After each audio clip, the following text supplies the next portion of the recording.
Ada yang lain? Tak bagus di sini.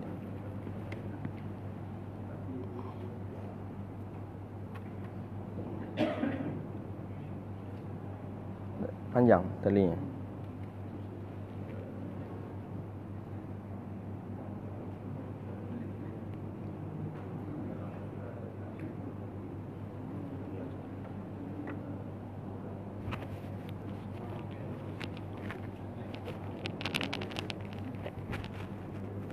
Bismillah. Assalamualaikum warahmatullahi wabarakatuh. Alhamdulillahilladzi nahmaduhu wa nasta'inuhu wa nastaghfiruh wa na'udzu billahi min shururi anfusina wa min sayyiati a'malina. May yahdihillahu fala mudilla lahu wa may yudlil fala hadiyalah. Asyhadu an la ilaha illallah wahdahu la syarika lah. وأشهد أن محمدا عبده ورسوله وصفيه من خلقه وحبيبه بلغ الرسالة وأدى الأمانة ونصح الأمة وكشف الله به الغمة وجاهد في سبيل الله حتى أتاه اليقين صلوات ربي وسلامه عليك يا سيدي يا رسول الله. اللهم صل على سيدنا محمد الفاتح لما أغلق والخاتم لما سبق ناصر الحق بالحق والهادي إلى صراطك المستقيم صلى الله عليه وعلى آله وصحبه حق قدره ومقداره العظيم. اللهم بك أصبحنا وبك نحيا وبك نموت وإليك النشور. أصبحنا على فطرة الإسلام وعلى كلمة الإخلاص وعلى الدين نبينا محمد صلى الله عليه وسلم. رضينا بالله ربا وبالإسلام دينا وبمحمد صلى الله عليه وسلم نبيا ورسولا. أما بعد. Puja dan puji syukur kepada Allah. Alhamdulillah, di waktu yang mulia ini Allah izinkan kita bisa duduk di rumah Allah Subhanahu wa taala melaksanakan salat fardu subuh secara berjamaah dan insya-Allah dilanjutkan dengan majlis ilmu. Mudah-mudahan yang kita lakukan hari ini diberi pahala oleh Allah Subhanahu wa taala dengan pahala yang berlipat ganda. Amin ya rabbal alamin. Salawat dan salam kepada Nabi yang agung, Nabi yang mulia, Rasulullah Muhammad sallallahu alaihi wasallam. Allahumma salli wa sallim ala nabiyyina Muhammadin wa ala alihi wa sahbihi ajma'in. Bapak Ibu yang dirahmati Allah, lanjutan kajian kita Bahjatun Nufus Mukhtasar lil Imam Al-Bukhari rahimahullahu ta'ala, hadithun nu'asu fi salah, hadis tentang mengantuknya seseorang di dalam salat. Boleh tak awak mengantuk dalam semayang? Semayang yuju lolok yuju, bisa tak? Atau mesti lalok dulu baru salat, atau salat dulu baru lalok? Ada hadis Nabi SAW mengatur hal yang seperti itu. Hadis sebelumnya kita membahas tentang masalah Ra'fatul bil hayawan, tentang kita berlemah lembut, bersopan santun dengan hewan. Itu hadis sebelumnya, hadis Jumat yang lalu kita baca, hadis dalam Sahih Imam Al-Bukhari yang menyebabkan seseorang masuk ke dalam surga Allah, di antaranya adalah karena dia sayang kepada hayawan. Dan salah satu yang menyebabkan perempuan itu banyak di dalam neraka disebabkan karena sayyiatihi lil hayawan. Sayyiatiha lil hayawan, jahatnya terhadap hewan, wabil khusus kepada kucing. Itu padang pembahasan kita. Jadi yang banyak berang ke kucing tu ibu-ibu, maka ibu-ibu tu banyak dalam neraka. Apa pula saya cik lauknya barunya larian dek kucing sampai mati, kucing kau dicarinya sampai patah tangkai sapu ni. Kadang kucing kau lari, habis kau kucing kau balik pulang ke rumah balik dalam keadaan merasa tak bersalah, rupanya ibu kau masih dandamnya aduh je di hati. Kucing tadi kau lah kau ikonya kau nama larian lauk tadi lah ditokok pula kucing kau ni. Itu salah satu asbabnya dalam hadis sahih, dalam hadis sahih ketika Nabi SAW berada di menengok ke arah neraka, banyak dari kalangan yang mengisi neraka itu dari kalangan perempuan. Jadi penyebabnya adalah ada 3 penyebabnya. Ini hadis yang pernah kita baca dalam kitab Riyadhus Salihin, kajian kita Sabtu subuh. Saya Jumat subuh di sini, Sabtu subuh di Nurul Huda, di Gobah Ronggo Warsito. Itu kitab di sana Riyadhus Shalihin. Di sini kitab Bahjatun Nufus. Jadi di sana ada hadisnya kami jumpakan kemarin. Jadi ketika Nabi menengok ke arah neraka, kebanyakan isi neraka itu perempuan saja, kata Rasulullah. Aksar katanya, kebanyakan isi neraka tadi kalangan perempuan. Jadi setelah dikaji ulang apa penyebabnya, ulama mensyarahkan 3 penyebabnya. Pertama, karena perempuan itu nusyuz, melawan kepada suami. Melawan kepada suami maka menyebabkan perempuan banyak dalam neraka. Yang melawan kepada suami. Ya memang untung dalam hak Islam tu tolak tu punya laki-laki, bukan punya perempuan. Kalau tolak tu punya perempuan, setiap hari laki-laki kau lah kena tolak tahu aja. Ya, abi boleh acara dia lawak lagi je. Abi minyak acara awak lain kata dia. Apa lagi ndak? Untung laki-laki yang punya kalimat talak. Jadi walaupun padusi itu 10 namu 1000 kalinya mentolak kita laki-laki, tetap tak ada manfaatnya. Aku ceraikan abang, aku tolak abang, tak ada manfaatnya dah dalam hukum agama.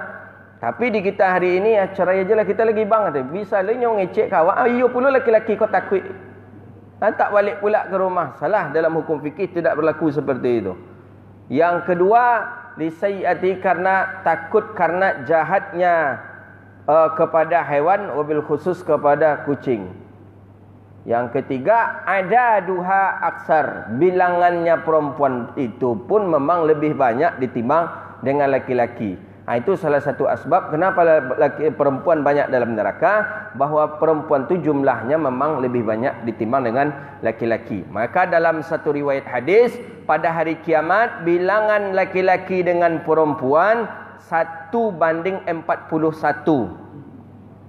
Satu orang lahir anak laki-laki, 41 lahir anak perempuan. Itu di akhir zaman. Itu jumlah bilangan bandingannya. 1 laki-laki, 41 jumlah dari kalangan perempuan bandingannya. Maka itulah salah satu syariat menganjurkan bahawa laki-laki dianjurkan dia untuk ta'addud, dibolehkan untuk ta'addud. Ta'addud ni dibolehkan untuk beristeri sampai 4. Supaya apa? Supaya boleh tak pakai di antara yang 41 go. Hikmah ya. Tapi kalau surang aja bini orang tu nya, maka nanti pakai surang nampak 40 go ke mana? Maka nampak 40 go lah banyak maksiat. Maka di mana-mana banyak yang mengisi tempat-tempat maksiat itu dari kalangan perempuan. Memang jumlah mereka lebih banyak. Begitu dia. Laki-laki padusi kenapa tidak dibolehkan dia untuk bersuamikan banyak? Bahaya nanti. Karena jumlahnya saja dibandingkan dengan laki-laki jauh lebih banyak. Makanya tidak dibolehkan dalam syariat Islam. Begitu dia. Jadi bahawa hadis yang sebelumnya kita baca, ra'fatu bil hayawan, tentang sopan berlemah lembut dengan hewan. Hadis hari ini yang akan kita baca adalah an-nu'asu fis salah, hadis tentang mengantuknya seseorang di dalam salat. Hadis ni dalam sahih Imam Al-Bukhari. Hadis sahih di dalam sahih Imam Al-Bukhari an Aisyah radhiyallahu taala anha. Hadis riwayat Sayyidah Aisyah. Sayyidah Aisyah meriwayatkan hadis, anna Rasulullah sallallahu alaihi wasallam. Sayyidah Aisyah ni isteri Nabi sallallahu alaihi wasallam yang dinikahi oleh baginda Nabi sallallahu alaihi wasallam ketika masih kecilnya. Ada yang mengatakan umur 7 tahun, ada yang mengatakan 9 tahun. Tapi pendapat yang banyak dari kalangan ulama mengatakan bahawa Aisyah ni dinikahi Nabi umur 7 tahun, kemudian serumah dengan Nabi umur 9 tahun. Jadi 7 tahun dinikahi, 9 tahun baru Nabi serumah. Jadi boleh ustaz, boleh, tak ada masalah ya. Maka kalau dalam hukum fikih yang terjadi pada siapa yang ni Indonesia yang menikahi anak usia dini, sepuji kalau tak salah. Sepuji itu tidak ada masalah dalam kacamata agama. Maka saya tidak banyak komentar dalam masalah itu. Boleh, tak ada masalah ya Nabi menikahi. Cuman dalam undang-undang negara tak boleh. Tapi kalau undang-undang agama boleh. Tak ada masalahnya. Baginda Nabi SAW menikahi daripada Sayyidah Aisyah. Langsungkah Nabi serumah? Tidak. Sehingga yang lama dalam ingatan Sayyidah Aisyah ketika Sayyidah Aisyah bermain dengan teman-temannya, kata Sayyidah Aisyah, aku bermain dengan teman-temanku, kata Sayyidah Aisyah, lewatlah Rasulullah sallallahu alaihi wasallam. Nabi lewat, Sayyidah Aisyah bermain. Sayyidah Aisyah menengok ke Nabi, Nabi menengok kepada Sayyidah Aisyah, dan Nabi tersenyum dan aku pun membalas dengan senyumanku, kata Aisyah. Jadi kalau begitu Aisyah dengan baginda Nabi sama-sama suka dan saling mencintai. Iya, begitulah pada hakikatnya. Jadi bukan paksaan, tidak ada paksaan. Sayyidah Aisyah dipaksa oleh orang tua menikah dengan baginda Nabi, tidak ada. Bahwa itu fitrahnya, maka Sayyidah Aisyah disebut dengan ummahatil mukminin, ibunya orang mukmin. Tidak ada alasan kita untuk mencaci Sayyidah Aisyah. Ini salah satu hadis riwayat Sayyidah Aisyah. Jadi kalau Sayyidah Aisyah kita caci seperti kita mencaci Syiah, maka nerakalah tempat yang layak bagi kita. Karena kata Nabi sallallahu alaihi wasallam, la tasubbu ashabi. Jangan kalian caci sahabatku, kata Rasulullah, wa ahli, dan keluargaku, kata Rasulullah. Wa man tasubbuhuma, siapa yang mencaci keduanya, maka dia mencaciku. Siapa yang mencaciku, maka akan masuk ke dalam neraka Allah Subhanahu wa taala. Jadi oleh karena itu, baginda Nabi sallallahu alaihi wasallam beristrikan kepada Sayyidah Aisyah ummahatil mukminin, disebut dengan Aisyatur Ridha, anak daripada sahabat Nabi sallallahu alaihi wasallam Abu Bakar As-Siddiq radhiyallahu taala anhu. An Aisyah radhiyallahu taala anha anna Rasulullah sallallahu alaihi wasallam qala. Hadis riwayat Sayyidah Aisyah. Ada satu kaedah, hadis apabila diriwayatkan oleh Sayyidah Aisyah, maka kebanyakan hukum hadis itu sahih. Jadi jarang hadis itu cacat, jarang hadis itu bermasalah, karena yang periwayat hadis tadi adalah Sayyidah Aisyah. Itu kaedah yang dipakaikan oleh ulama ahlul hadis. Jadi kalau hadis tadi riwayat Sayyidah Aisyah, kebanyakan hukum hadis itu sahih dia. Jadi kenapa kok bisa sahih, Ustaz? Karena Sayyidah Aisyah ni berdekatan selalu bersama baginda Nabi sallallahu alaihi wasallam, sehingga Sayyidah Aisyah pun meninggal mengakhiri ajal usianya Rasulullah di rumah dan di kamar Sayyidah Aisyah radhiyallahu taala an. Jadi Sayyidah Aisyah ni orang yang mulia. Tidak ada kemuliaan seorang perempuan dibandingkan dengan kemuliaannya Sayyidah Aisyah. Maka Nabi pernah bertanya, dari yang sebanyak ni isteriku, mana yang agaknya nanti yang akan menemaniku di surga? Kata baginda Nabi, dibentangkanlah sutra oleh Jibril, kemudian tengoklah ini Muhammad, inilah orangnya, dan muncullah dari sutra tadi itu wajah Sayyidah Aisyah ummahatil mukminin. Jadi Aisyah dengan Sayyidah Khadijah, mana yang lebih mulia, Ustaz? Itu tak bisa kita bandingkan. Jadi kata para ulama, membanding antara Khadijah dengan Aisyah sama membandingkan kemuliaan antara langit dan bumi. Semua kedua-duanya sama-sama mulia. Langit mulia karena ada para ruh anbiya. Bumi mulia karena ada di dalamnya jasad Nabi Muhammad sallallahu alaihi wasallam. Aisyah dengan Khadijah itu sama-sama mulia, perempuan-perempuan yang dijamin masuk surga oleh Allah Subhanahu wa taala. Makanya nama kedua ini nama mulia. Jadi kalau kita punya anak perusi, agilah nama Khadijah atau lagi nama Aisyah. Aisyah itu ummahatil mukminin. Ada yang mengatakan bahawa kedua nama ini adalah nama yang selalu disebut oleh baginda Nabi sallallahu alaihi wasallam.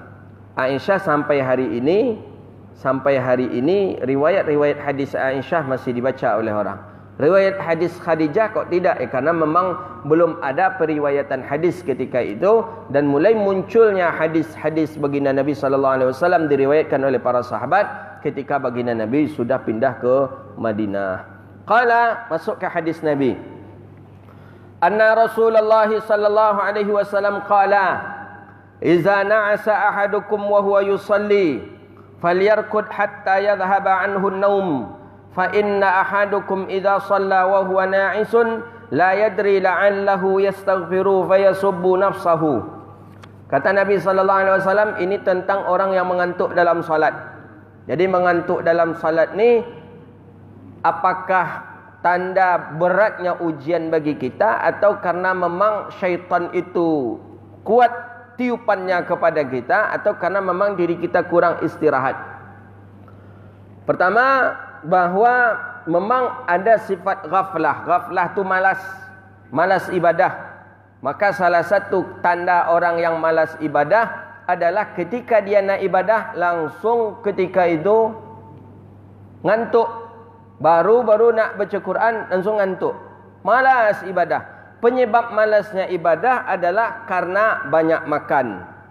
Jadi orang banyak makan fi batnil mumtila. Kalau banyak makan perut kenyang. Kalau perut kenyang maka urip matu pun kondu kata orang. Maka mulai mengantuk. Yang kedua, ada kala memang karena tiupan syaitan itu lebih kuat kepadanya. Maka oleh karena itu orang yang beribadah kalau tidak khusyuk ibadahnya, dia goyang dalam ibadah. Goyang. Awalnya lillahi ta'ala, dalam niat lillahi ta'ala, usalli fardhu subhi lillahi ta'ala, Allahu akbar, lillahi ta'ala. Tapi ketika di dalam solat, kemana-mana lah perginya pergi. Kunci motor lah yang hilang bagai jarum panjait lah kena dicari nak dapat. Itu kerja syaitan itu. Min sahmil iblis, kena panas syaitan kita. Kadang ustaz barang yang hilang tadi kalau buat solat ustaz dapat bagai ustaz kata dia. Itu solat yang dibantu oleh syaitan. Jadi bisakah solat kita dibantu oleh syaitan? Bisa. Tapi solatnya berpahalakah lagi? Tidak berpahala. Sudah dibantu oleh syaitan. Awak akan menjahit baju. Baju ada memasang buah baju. Buah baju ada yang akan dipasang. Mencari penjahit tak ke mana-mana letaknya. Padahal letak itu biasanya di dekat dalam gelas, dalam lemari. Di situ letak penjahit, letak benang itu biasanya. Kini penjahit itu tak ada. Dicari ke mana-mana tak dapat. Cari ke mana-mana tak dapat. Salat 2 rakaat. Salat sunat apalah? Salat sunat wuduk, salat sunat apa? Salat 2 rakaat. Baru-baru takbiratul ihram, Allahu akbar, langsung tiba syaitan menunjukkan jarum penjahit itu kemarin engkau jahit, setelah aku engkau letakkan, engkau jahitkan di dekat kain pintu kamar. Jadi dekat kain pintu kamar tu abang letakkan situ jarum penjahit tadi supaya payahlah tempat meletakkannya. Setelah selesai salat, Assalamualaikum warahmatullahi, Assalamualaikum warahmatullahi, tengoklah dekat kain pintu tu, rupanya dapat jarum penjahit di situ. Siapa yang punya keraja tu? Syaitan. Itu syaitan. Itu maksud daripadanya yang kedua. Jadi ada kala memang kita ni dikuasai oleh syaitan dalam ibadah, maka menyebabkan kita mengantuk. Memang para ulama saya perhatikan berbeza cara mauqifnya tentang mengantuk ni. Ada syekh saya, Syekh Ibrahim Mali namanya. Itu kalau menengok kami mengantuk macam tu, itu kena lempar handphone di depan dia, dengan handphone kena lempar dia. Tu.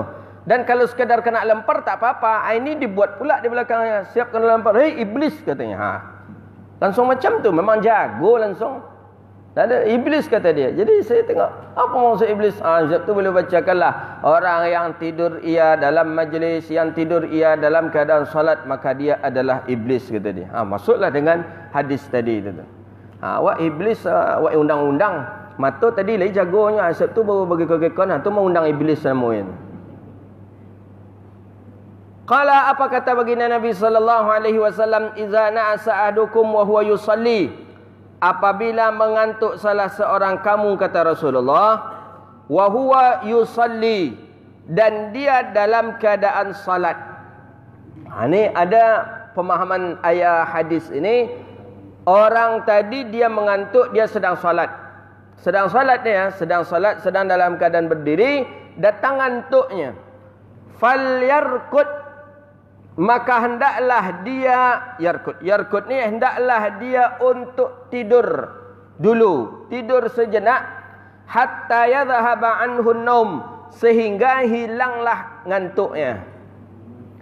Fa inna ahadukum, maka sesungguhnya salah seorang kamu, iza shalla, apabila ia salat, wa huwa na'isun, dan dia dalam keadaan na'is ni dalam keadaan mengantuk, la yadri la'allahu, tidak ia sangka kadangkala dirinya tu mohon ampun kepada Allah, fayasubbu nafsahu, ternyata dia menghina dirinya sendiri.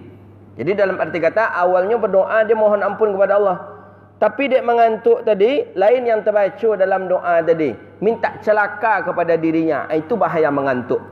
Baik, kita syarahkan hadis ini. Syarahan pertama bahawa an-nahyu 'anis shalah wa huwa naim. Larangan seseorang melaksanakan solat dia dalam keadaan tidur. Jadi kalau kita tidur, maka jangan kita solat. Dalam arti kata kalau awak lalok gitu, jangan solat dulu, lanjutkan tidur dulu. Tapi hati-hati jangan sampai keluar daripada waktu. Tidur maksudnya di sini adalah tidur yang dilakukan seseorang sebelum waktu salat. Kalau waktu salat sudah masuk, maka jangan kita tidur. Jadi yang mengantuk tadi bagaimana? Ini lagi persoalan. Jadi kalau lah masuk waktu salat, la azan orang Allahu Akbar, Allahu Akbar. Itu hadis kau nak berlaku lagi tu dah.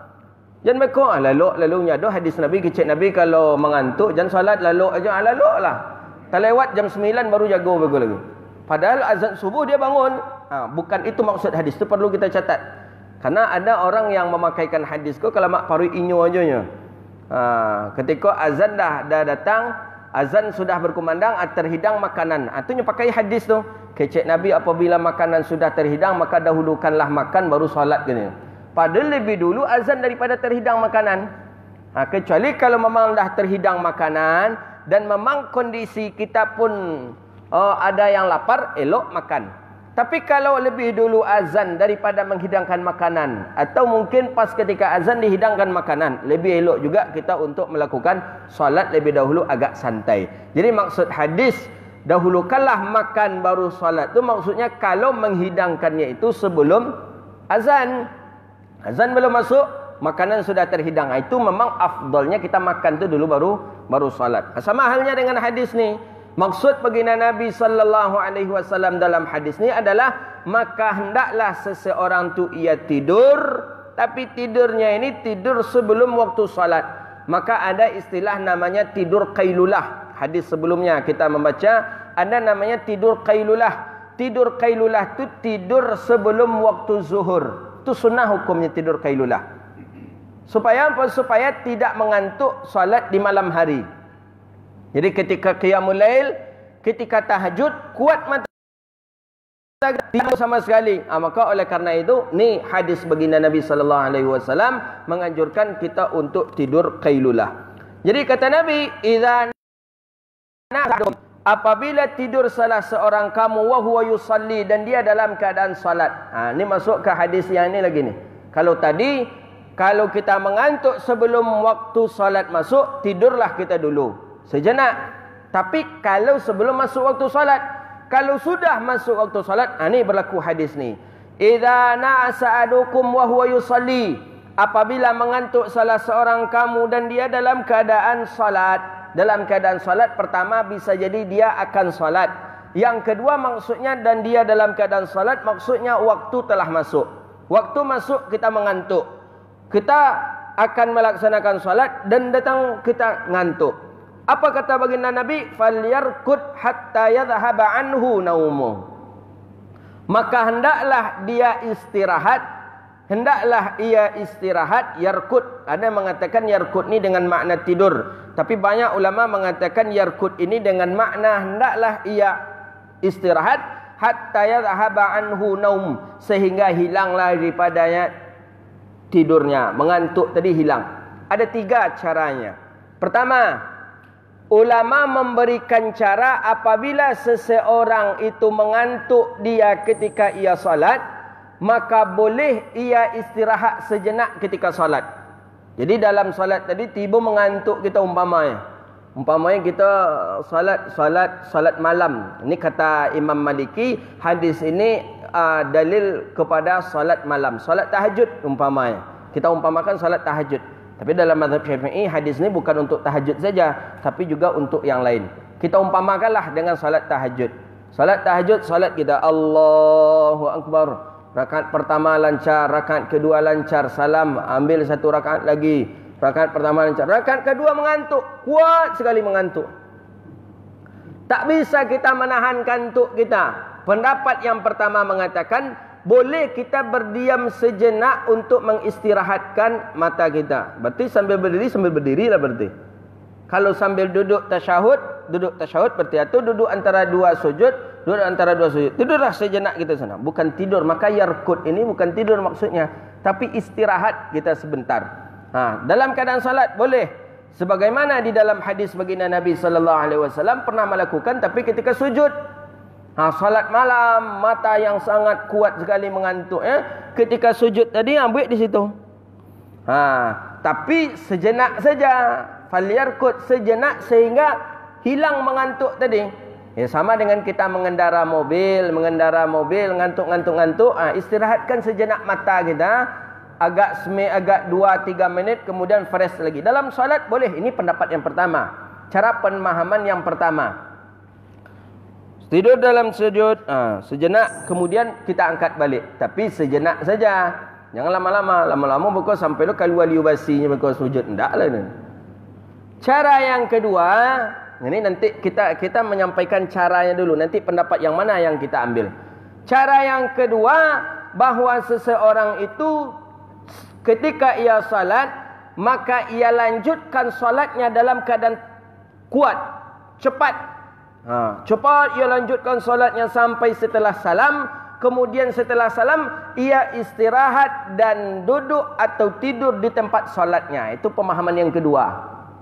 Jadi boleh ketika kita mengantuk, tidurlah kita di saf kita tadi. Tidurlah kita di sajadah kita tadi. Kalau kita di rumah, tidur di sajadah kita tadi. Boleh, tidak mengapa. Sampai hilang mengantuk kita tadi.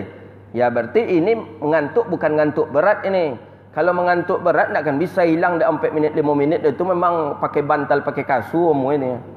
Itu kalau memang kurang istirahat, begitu saja dia sedikit.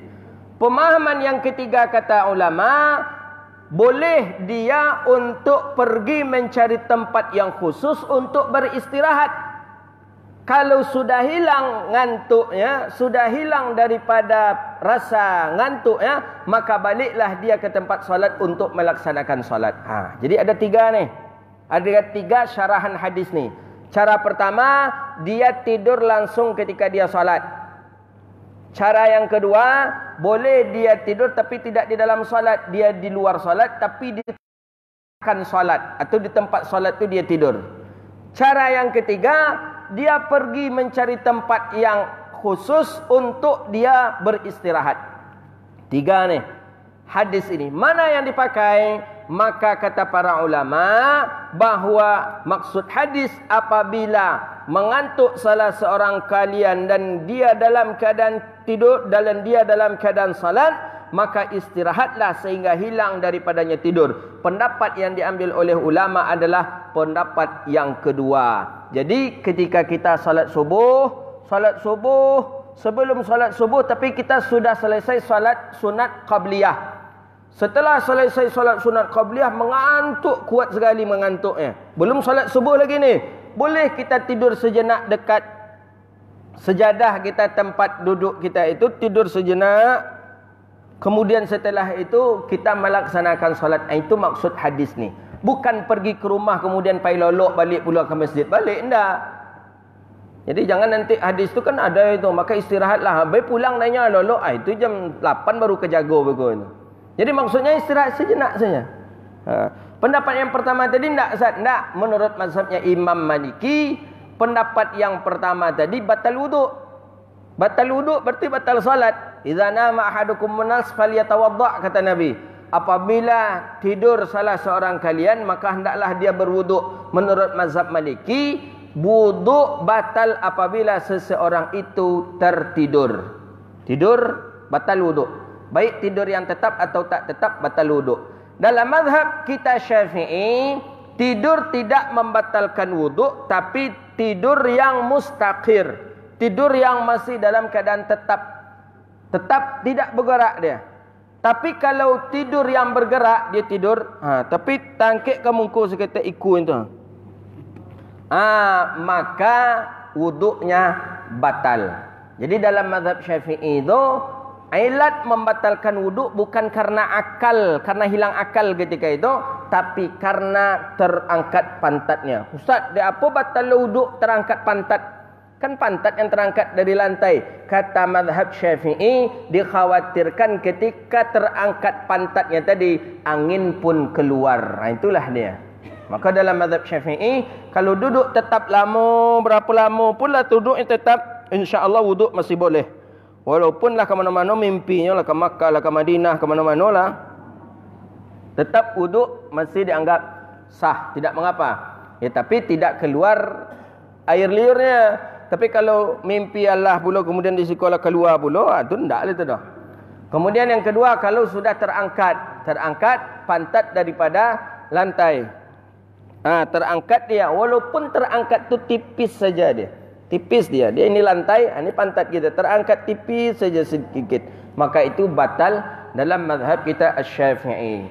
Jadi maksud hadis ni, boleh kita istirahat, boleh kita tidur, tapi tidurnya di tempat daripada tempat salat tadi. Fa inna ahadukum idza shalla wa huwa na'isun, maka sesungguhnya salah seorang kalian, kata Rasulullah, apabila salat dan dia dalam keadaan tidur, la yadri la'allahu yastaghfiru fayasubbu nafsahu. Dia dalam keadaan mengantuk, nyepas sujud semayang, nyepas sujudnya salat dalam keadaan mengantuk, maka awalnya dia mohon ampun kepada Allah, ternyata dia mencaci daripada dirinya sendiri. Apa contoh? Contoh sajalah di dalam doa. Dia baca doa, Rabbana zalamna anfusana wa illam taghfir lana wa tarhamna lanakunanna minal khasirin. Apa umpama doa? Ini doa, Allahumma inni zalamtu nafsi zulman katsiran la yaghfiru dzunuba illa ana. Kan bahaya tu. Illa ana kata dia. Bukan illa anta, illa ana. Ini karena mengantuk ni.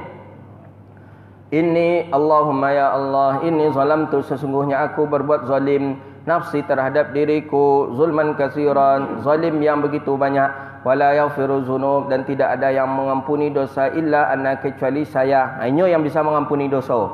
Bukan illa anta kata dia, illa ana.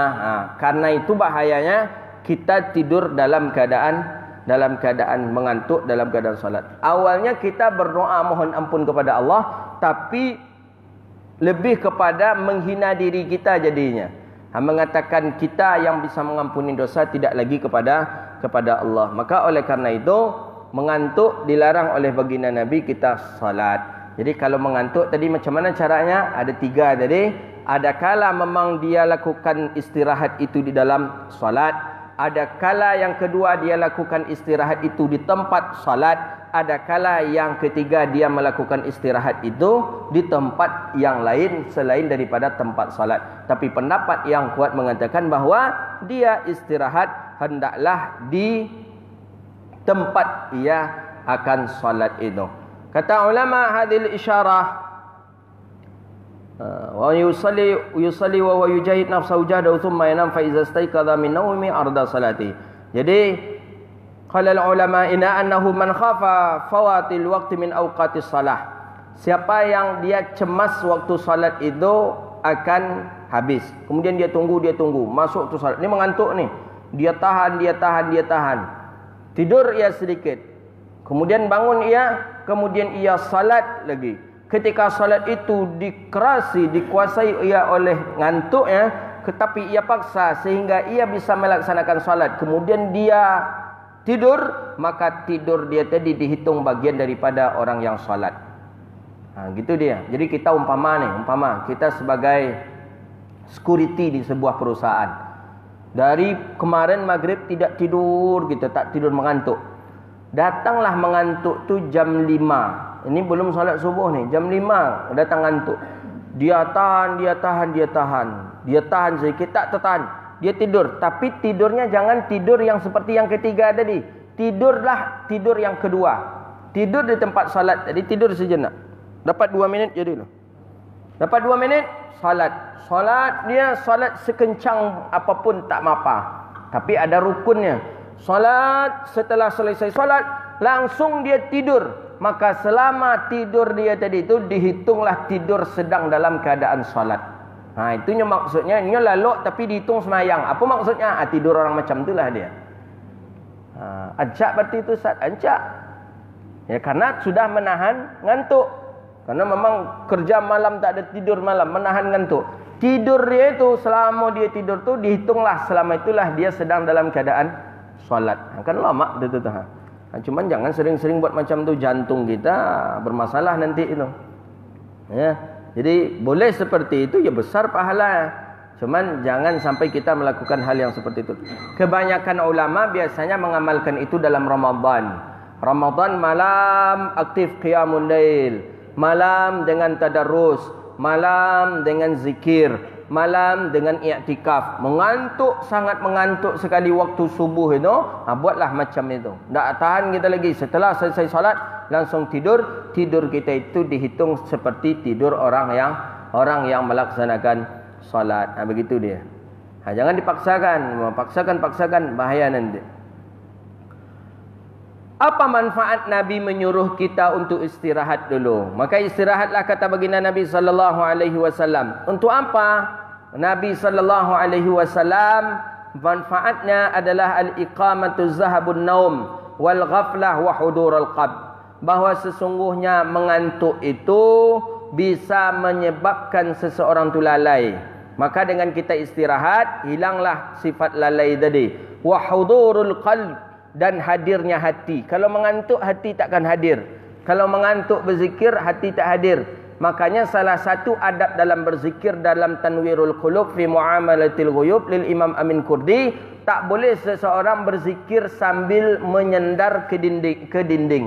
Ni dinding, menyandar kita sambil menyandar zikir la ilaha illallah, la ilaha illallah. Tak boleh berzikir sambil menyandar. Kenapa tak boleh? Karena awalnya kalau la ilaha illallah sudah tu lah lain aja bang. Orang la ilaha illallahnya lah. Lama menyandar. Maka zikir tak boleh menyandar. Salah satu adab dalam berzikir dalam kitab Tanwirul Qulub fi Muamalatil Ghuyub. Jadi kalau ingin kita berzikir agar zikir lebih khusyuk, jauhkan dinding. Jauhkan dinding, jangan kita menyandar. Insya-Allah zikir kita akan khusyuk. Apalagi salat macam tu juga, jauhkan dinding. Apalagi makan tak boleh menyandar. Adab-adab dalam makan, adab makan begitu juga, tak boleh kita menyandar. Menyandar kita, ada sebagian orang kalau nak ada tempat menyandar, nak isanya makan. Tak boleh. Menyandar makan itu termasuk salah satu adab yang buruk menurut para salafus saleh kita. Jadi kalau ingin makan, jauhkanlah dinding, baru kita makan, dan jangan kita menyandar. Zikir macam tu. Kenapa kok dilarang menyandar tadi? Karena salah satu min sifatil ghafalah, salah satu sifat-sifatnya orang pemalas adalah ia selalu menyandar ke dinding. Itu salah satu sifat orang pemalas. Jangan singgung pula le. Iko kan beda babnya. Kalau makan menyandar, kalau berzikir menyandar. Kalau majlis taklim ustaz, ambo memang tak boleh sebenarnya ambo orang menyandar, tapi ambo tengok di siko yang tua-tua aja saya doanya. Kalau umur yang muda-muda menyandar tu ya tak pas, tapi kalau orang tua ditahan pula kepada rukun dan solat siko juga. Atasnya siko solat habis esok nak datang ke masjid ni. Apa tu nak ada nampak masjid apunya lah rusak tulang iko gara-gara ustaz petang ustaz paso je kata dia. Tak apa-apa, orang tua-tua menyandar tak apa-apa. Ini maksud min ghaflah ni kalau dia masih muda tapi sukanya menyandarnya cari job, dinding lainnya untuk menyandar berzikir. Itu tidak akan menghasilkan khusyuk. Intinya bahawa menyandarkan punggung kita kepada dinding menyebabkan ngantuk, dan ngantuk itu tidak akan menghasilkan seseorang akan khusyuk ibadah kepada Allah Subhanahu wa taala. Hatta yadhhaba anhu naum, sehingga hilanglah daripada naum. Naum ini rasa ngantuk hilang, tidak ada lagi. Tidur tadi pun tidak akan datang lagi kepada kita. Fa in baghi ayasta'mal ad-dawa wa huwa al-wudu. Jadi kata ulama, maka hendaklah engkau selalu memakai obat agar jangan mengantuk. Jadi memang ada orang yang mengantuk tadi. Di luar masjid tadi dari rumah segar matanya. Pas tiba di masjid langsung menguaknya. Ada. Tadi dalam salat macam tu juga ancak apa ya. Tapi pas tiba di majlis baru membaca assalamualaikum, ustaz tu baru langsung menguaknya saja jadinya. Maka kata ulama, fayan baghi ayyusta'mal ad-dawa, maka selalulah minum obat. Dianjurkan awak untuk berobat, minum obat. Jadi rupanya orang nan mengantuk ke sakit ke. Kata ulama ni, hendaklah dia memakai obat. Apa obatnya? Wa huwal wudu. Obatnya itu adalah wudu. Li'annahu min madhhabatin naum. Karena mudhibatin naum. Wudu itu menghilangkan daripada ngantuk, tidur. Lizalika qala sallallahu alaihi wasallam, kata Nabi sallallahu alaihi wasallam, rahimallahu ra'an. Allah kasihi seseorang yang dia salat malam dan dia bangunkan keluarganya. Fa'in abata, maka jika enggan suaminya tadi, nadahal ma'u fi wajhiha. Kalau seandainya istrinya tadi tidak mau untuk bangun, maka boleh nadaha. Nadaha ini mempercikkan mak fi wajhiha, kepada wajahnya istri tadi. Jadi kalau istri tidur, kita bangun tahajud, awak jaga tahajud. Jaga awak tahajud, kata Nabi, bangunkan istri kita. Bangunkan istri. Istri dibangunkan elok-elok nak niat. Dek solat tahajud dek, antuknya. Dah kuncang dek tahajud dek, ndak dah. Satu dek tahajud abang ajalah tahajud ndak dah. Ambil air sedikit, ya, ndak lo perlu harus setimbu ambil dah. Atau mungkin air yang ada di wajah kita saja. Air setelah bekas wuduk ada di wajah kita, ambil air tadi. Apa bahasa Indonesianya? Percikkan namanya. Dikalatikkan katanya kan. Ambil air tadi, kemudian percikkan kepada istri tadi. Sedikit saja. Boleh, dan itu hukumnya sunnah. Ngapa bang kau mengganggu lelok? Kau sunnah kau jelas dak kau ya gitu nganya. Kau sunnah Nabi kau, jaga lelainya. Indah aja dah, tu barulah kau nak sembe, ambil air sembe tadi. Diri hengenya tu.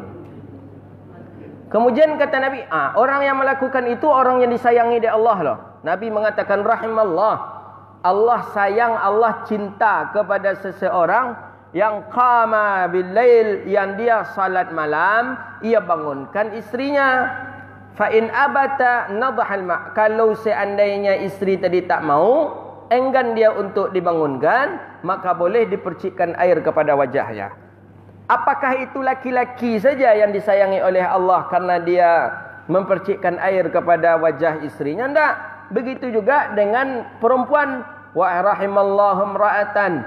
Dan Allah sayangi seorang perempuan qamat minal lail, yang malam harinya dia salat. Wa aiqad zaujaha wa aiqadat zaujaha. Kemudian ia bangunkan istrinya, dia bangunkan suaminya. Fa'aba, kemudian suaminya tadi enggan, tak mau ia bangun, maka bolehlah fanadahat ma fi wajhihi, maka bolehlah ambil air kemudian percikkan pula kepada wajah suami kita. Kenapa kok air bisa? Karena salah satu sebab menghilangkan ngantuk adalah dengan air. Maka kalau mengantuk, pakai wuduk langsung. Kenapa wuduk? Karena wuduk tu bagian daripada obat agar tidak tidur. Begitu dia. Jadi kalau mengantuk sekali, kita cepat berwuduk, insya-Allah hilang ngantuk kita. Dalilu ala jawazil istighfaru fi shalah. Jadi yastaghfir, dia mohon ampun kepada Allah dalam salat tadi, ternyata dirinya bukan minta ampun kepada Allah, tapi lebih kepada dirinya. Hadis ini menunjukkan juga bahawa alla yukhalitu ta'atun makruh. Tidak boleh kita melakukan ketaatan tapi di dalamnya ada suatu perkara yang makruh. Awak ingin ibadah tapi melakukan yang makruh di dalam ibadah itu. Itu tidak dianjurkan, tak boleh. Kita salat tapi mengantuk. Itu tidak dibolehkan di dalam salat. Jadi melakukan ketaatan tapi dengan perkara yang dibenci oleh Nabi, maka itu tidak dibolehkan dalam syariat. Lakin al-ulama ikhtalafu fi naum. Isyarah ila tayqadhu wal halmu yukhadhu dhalika fi qawlihi hadha min naumil ibad wa man naumil ahli dunya fala takunu liqadhah. Jadi ini maksudnya hadis ini juga adalah tentang masalah bahawa ini tidurnya hamba-hamba yang saleh. Hamba yang saleh tidurnya mengantuk ketika hendak melaksanakan ibadah, maka dia boleh tidur sejenak tadi tapi dengan ada bangunnya. Sedangkan tidurnya orang-orang pencinta dunia maka mereka tidak akan pernah bangun kecuali setelah mati. Itu dia. Jadi kita kan alhamdulillah lah, awak kau lalok tapi leka jago pun ke masjid alhamdulillah. Tapi orang-orang cinta dunia inya sampai kini masih lalok dan nyo baru jago ketika nyo mati. Lah mati nyo baru sadar onde semayang ndak ada, zakat ndak pula ada, puasa ndak pula, berzikir ndak pula, hadir majlis ilmu tidak pula ada. Mudah-mudahan Allah jadikan tidur kita ini tidur ibadah. Allah jadikan kita tidur di dunia ini sebagai tidurnya seorang hamba Allah yang akan Allah bangunkan untuk melaksanakan amal ibadah kepada Allah Subhanahu wa taala. Hadza wabillahi at-taufiq wallahu a'lam bissawab. Ada pertanyaan? Silakan.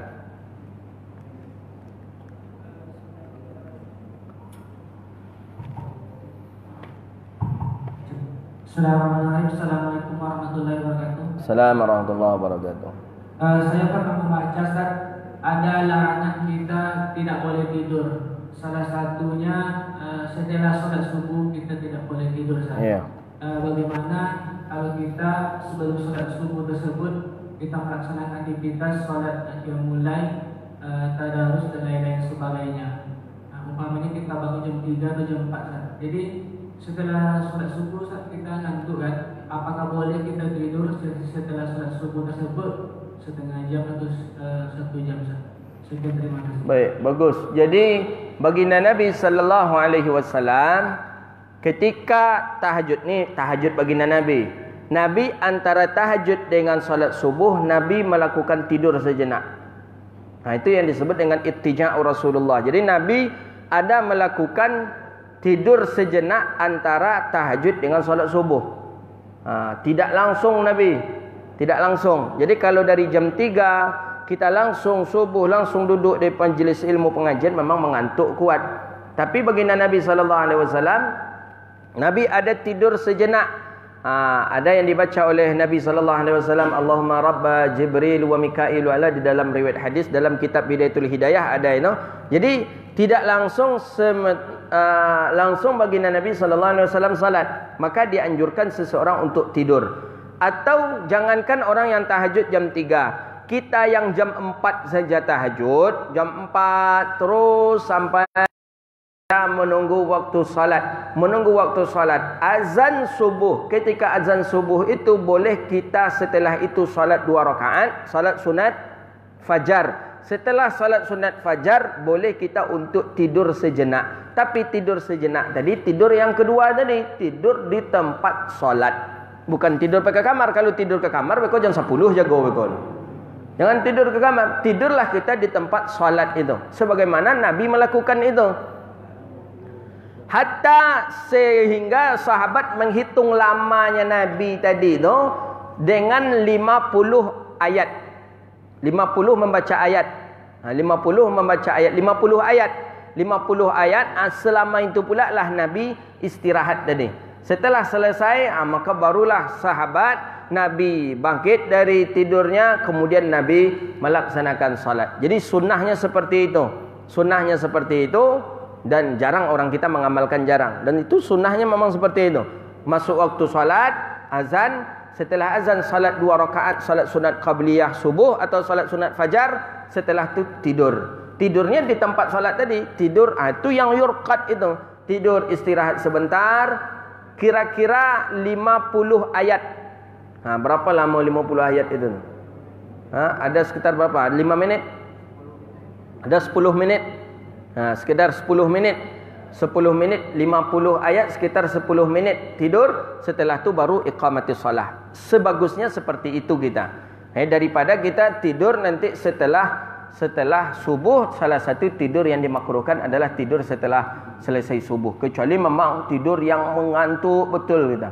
Padahal waktu setelah subuh ni waktu yang besar pula fadilahnya. Tapi karena kita tahajud di malam hari kemudian hilang waktu fadilah setelah subuh, rugi juga kita namanya. Begitu yang paling afdalnya seperti itu. Cuman di kita tidak ada orang menganjurkan lalu kata orang begitu, tidak ada dah. Bilal siap azan, Bilal salat 2 rakaat habis itu lalu yo kata Bilal, tidak ada dah. Tapi di Turki orang mazhab Hanafi mengamalkan ini. Orang mazhab Hanafi mengamalkan ini dia. Makanya orang mazhab Hanafi tadi salat subuhnya 20 menit menjelang waktu habis. Jadi waktu subuh habis 6.15. Mereka solat subuh 6 kurang 5, 6 kurang 10 dia baru solat subuh dia. Azannya tetap awal waktu dia azan, cuman solat subuhnya 20 menit waktu akan habis. Kenapa Ustaz? Karena menghindari tidur setelah subuh. Jadi bilonya ataru itulah inyo bisa tidur sejenak. Itu orang Turki. Jalanlah ke Turki, orang umumnya orang-orang pakai mazhab Hanafi lah. Daerah Pakistan, Afghanistan, Tajikistan itu seperti itu kita. Kalau di awak enggak, di awak masuk subuh jam 4.55 azan. Azan jam 4.55 langsung qamat. Kadang alun berbunyi itu tu lah qamat aja lah, nak ada sembahyang ledah kecil jemaah. Padahal yang hak menyuruh qamat itu imam. Di awak di Pekanbaru jemaah yang menyuruh qamat. Qamat adalah qamat lah. Tarik langsung tak hapunan langsung.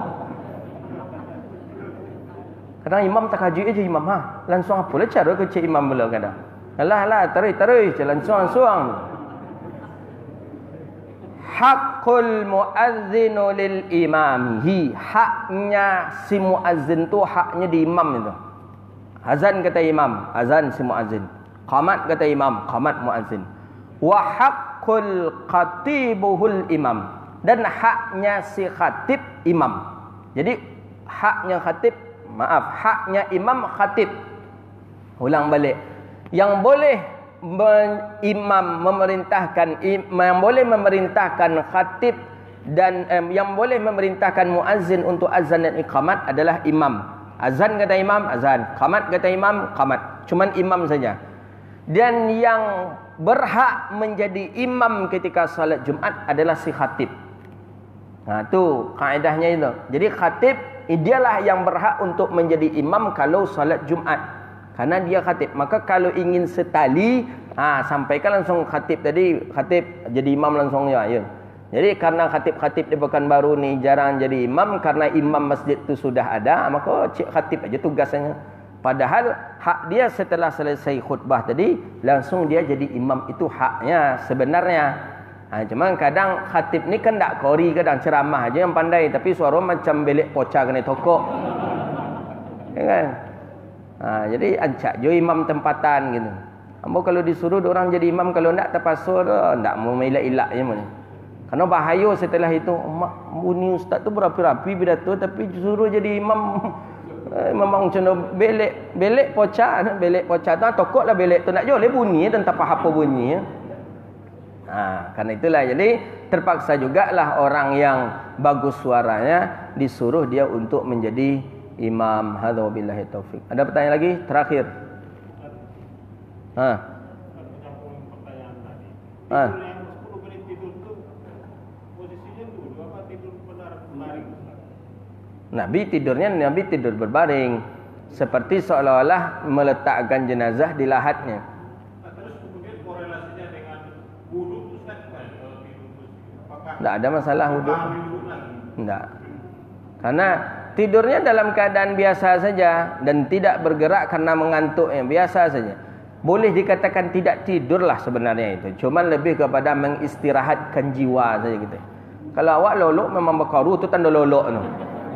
Jadi ayah nak tidur tu belum lagi mak kata anak nak. Dah tidur ayah kau tu belum maknya. Apa tandanya? Alum berkaru oleh kata ni.